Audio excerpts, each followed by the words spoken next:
few of the other interesting details about how these cells work. So if you look at, this is not one of our cells, but we pulled it out of a paper here. If you look at all the different parameters of a solar cell, versus concentration, because we're really building concentrator cells, right, for CPV applications. You can see that as you increase the concentration, the voltage out of the cell goes up. And this is great because this is primarily where increased efficiency happens. If you shine more light on a photovoltaic cell, its efficiency can actually improve. And so, our cells at one sun are in the low to mid 30% efficient. So if you just take, some large area cell and you put it out in the sun, it's going to be low to mid 30s. But if you concentrate 1,000 suns on it, the efficiency will go up to 44%.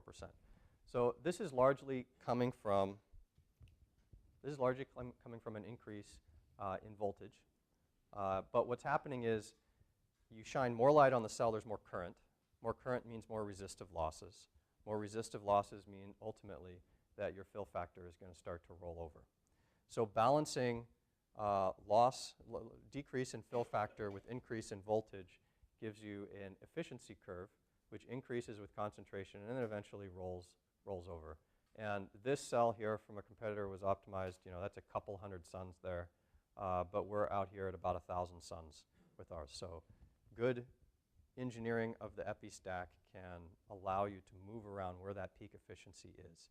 And what you want to do is you want to match the peak concentration with where your customers are designing their systems. So if most customers are around 1,000x, we have a solar cell, 44% efficient solar cell that peaks at 1,000x, and you can build mid 30% efficient modules with that.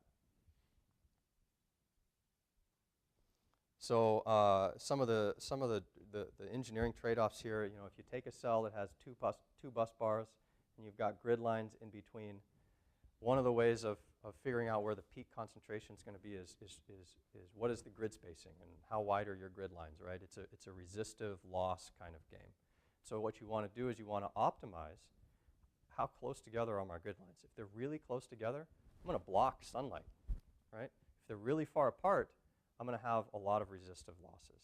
So you can tune and optimize the metal layout and the mask for concentration. And so you can see, current is generated in the solar cell portion here, and it has to travel some distance to get to a grid line, and that's a resistive loss. And then it has to travel through a grid line to get to a bus bar, where the current is then pulled out. So you got to engineer all these losses. So we've built two-dimensional simulators, analytical equations, and whatnot to simulate all of this stuff to give us some idea of how to design the masks and the grids in the solar cells. And some of that is this kind of thing. You can see that take grid line, how much light does the grid line block? Well, as you increase the grid spacing, the light that the grid line blocks goes down. That's great. You're getting more sunlight into the cell. But the green, which is your grid line resistance, is going up. And there is some optimal grid spacing. In this case, for this simulation, it's 100 microns, where you're going to get a peak efficiency. So these are more of the game. So you got this horrible epi stack with like 50 layers in it, and 3 diodes that are absorbing light, 2 interconnected diodes, which are tunnel junctions, which are blocking light from getting between all these things. You've got a grid, which you're trying to optimize the resistance of. It's a pretty wonderfully complex optimization problem to get all of these materials to play together nicely, to absorb light only where you want them to absorb and not where you don't, and to manage all the electrical resistances through the stack to optimize the cell to get the highest efficiency. And you haven't even put it in a system yet. And once you put it in a system, things change again. So, primarily what we've been doing at Solar Junction for most of the time is we've been building optimal solar cells for the AM 1.5D spectrum, the standard spectrum, that everybody agrees upon that you get at noon on a very clear day at a certain time of year. But if you look at a spectrum in real life, there's stuff in the air. There's moisture in the air. There's dust in the air. There's clouds in the air. Maybe the sun is, low on the horizon, so it has more air to go through. The spectrum is constantly changing. And so when you start looking at real world, real system kinds of parameters, you actually want to design the solar cell even differently. So when you look at a real CPV system, you have some kind of a concentrating optic that the light is maybe passing through. You might have a secondary optic which basically serves as a homogenizer, so it takes what would be a very tight spot and just kind of spreads it out and gives you a nice uniform spot on the cell. You've got maybe a heat sink, you've got a package and a solar cell. You've got optical attenuation between the sun and the cell. You've got chromatic aberration of the image down onto the cell.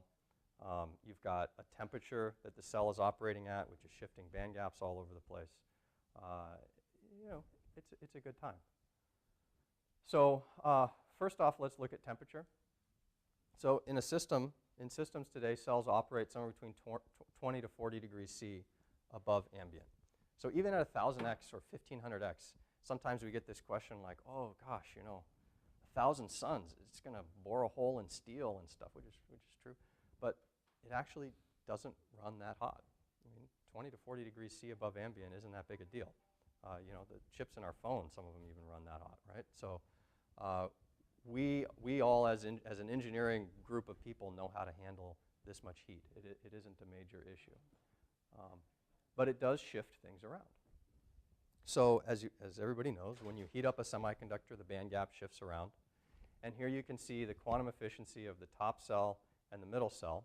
And as we change temperature, these things shift to the right. So they overlap with the solar spectrum differently. You can see that the top cell, as the band edge shifts to the right as it gets hotter, it's going to overlap with more of the solar spectrum. So the amount of current produced by the top cell is actually going to go up as you increase temperature. The middle cell kind of shifts through no man's land, and the bottom cell shifts as well. And so as you're looking at what's happening versus temperature, it's a pretty complicated thing. You've got spectral considerations, as I was pointing out. If you go out and you measure the spectrum from the sun throughout the day, the spectrum from the sun changes throughout the day. So here we just optimized a solar cell for maybe the black AM1.5G standard. It harvests energy of the black curve optimally, but the spectrum you're getting throughout the day changes, right? So here's another design consideration. Another design consideration is your customer's optical system. You've got things between the cell and the sun, and these things have their own absorption properties and scatter properties, and they're going to transform the light from the sun before it hits the cell. So again, when you're asking your computer, what are the optimal 3 band gaps? You really should be saying, what are the optimal 3 band gaps in this customer system at this operating temperature for this spectrum? That's one level that you should be asking, not just how do you optimize for AM1.5D. So you can see here in an acrylic-based system where you're using just a full sheet of plastic to concentrate the light down in a Fresnel lens, you're going to lose some light out here at 1,300 nanometers because there's a water absorption line there in these plastic materials. So you got to take that into account. Voltage out of the cell is going to go down with temperature.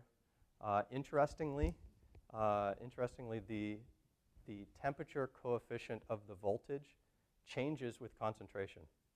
So if you're at elevated concentration, here's 1,000x, the amount that the voltage changes as a rate is lower than with temperature than at 1 sun. I'm just trying to give you a flavor for all of the fun engineering challenges of modeling and understanding and designing these things. Fill factor and efficiency obviously change with temperature as well. But interestingly, fill factor is not just a measure of the resistance in the system. It's also a measure of how each of these subcells are balanced in current. A heavily misbalanced 2-junction cell is going to have a very high fill factor. But if it's perfectly matched in current, it has a minimum in the fill factor. So the fill factor is going to be changing throughout the day, not just because the cell gets hotter or because there's more light shining and so the resistive losses reduce fill factor a little bit. But the spectrum from the sun is going to misbalance the currents throughout the day, and so the fill factor is going to change as well. We were talking about temperature, so I just thought I'd throw this in here. But this is one of the nice things about CPV is the temperature coefficient. Because 3-5 materials in general have a very good temperature coefficient, and you compare them to, say, silicon, which doesn't generally have a very good temperature coefficient. And when you compare how all of these modules are measured, they're funny games, my friends, that are played in module measurements. So if you go buy a module and stick it on your roof and it says it's a 300-watt module, well, guess what, guys? You plug in your little power meter into that thing on a nice, bright, sunny, hot day, it ain't going to give you 300 watts. It's just not.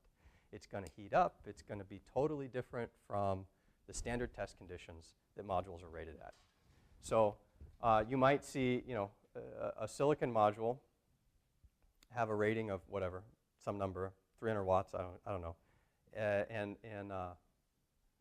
But when you're operating the panel at 20 degrees C in a controlled environment, it's even less than the rated. But then you go put it on your roof, and on your roof, the whole panel is actually at 40 C. You get even less power. So one of the nice things about CPV is our temperature coefficients and the way these modules are measured actually allows you to say, gee, if I'm going to buy a 300-watt module, it's going to give me 300 watts. So all of these calculations of what is the cost of a watt in all these different systems, whether it be a silicon-based or Selexol or whatever it might be, it's a horribly complex and almost politicized argument that you end up having with people. So a lot of the big utility installations, when they're going to do one of those utility installations, it's not based on some rated wattage. It's based on somebody going and saying, hey, let's put $400 million into this installation in this area. But before we do that, I'm going to put a couple of panels out here in this field for a year, and let's just make sure we understand how they do in this place, in this climate, under these conditions, so that we can actually calculate what our return's going to be on this investment to put in this much solar. Now, for your house, for your roof, maybe you don't care quite as much. But when you're talking about hundreds of millions of dollars for an installation, and these finance guys, they really want to know what it is. Some of the other fun things to look at, there are no rules on how you make these concentrator systems. So I'll tell you, we've seen, if you can imagine a way of concentrating light, people have done it or are doing it. And different ways produce different irradiance profiles on the cell.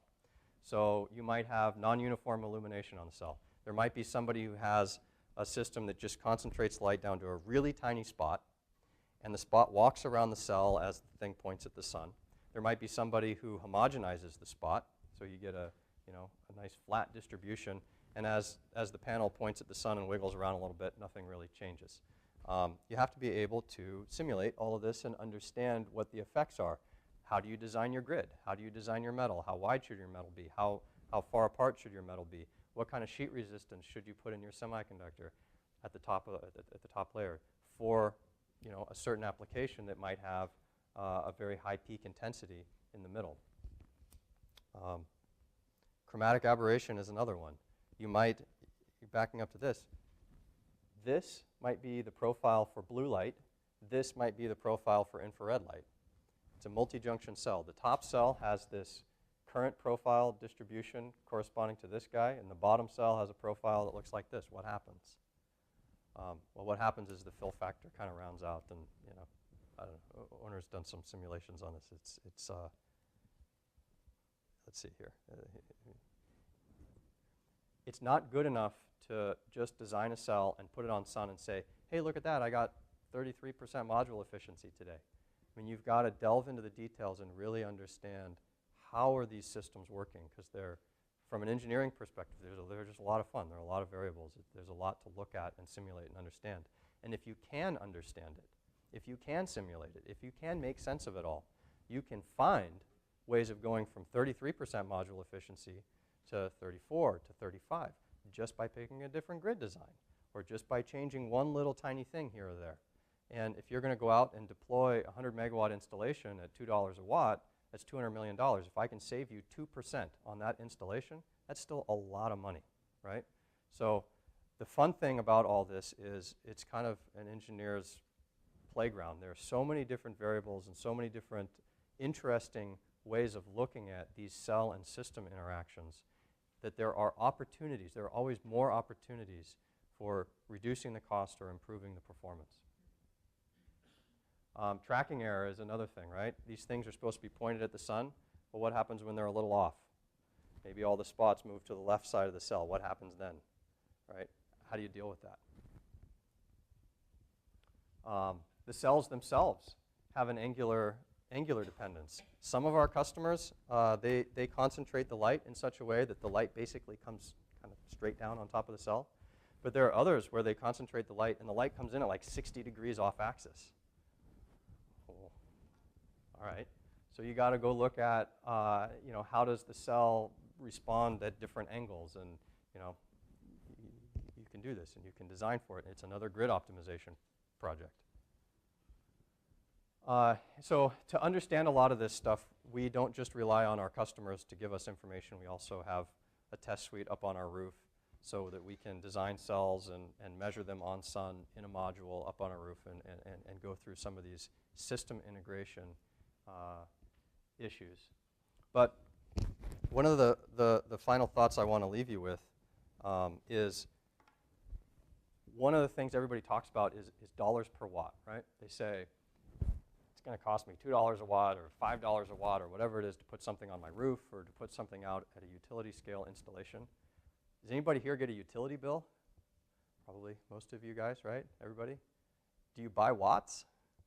Hell, you're mostly physicists and engineers. No, you buy kilowatt hours. You buy energy. Who the hell cares about a watt? I was going to ask you about that. Right? Nobody cares about a watt. So this is another one of those kind of, I'm calling it kind of political things that happens. Certain technologies look better on a dollar per watt basis. Those technologies to date have dominated and owned the conversation about how you benchmark different solar technologies. And so we are all very accustomed to talking about dollar per watt. And it's a useful metric. But when you start looking at, in particular, utility scale installations, you're not buying watts. You're buying kilowatt hours.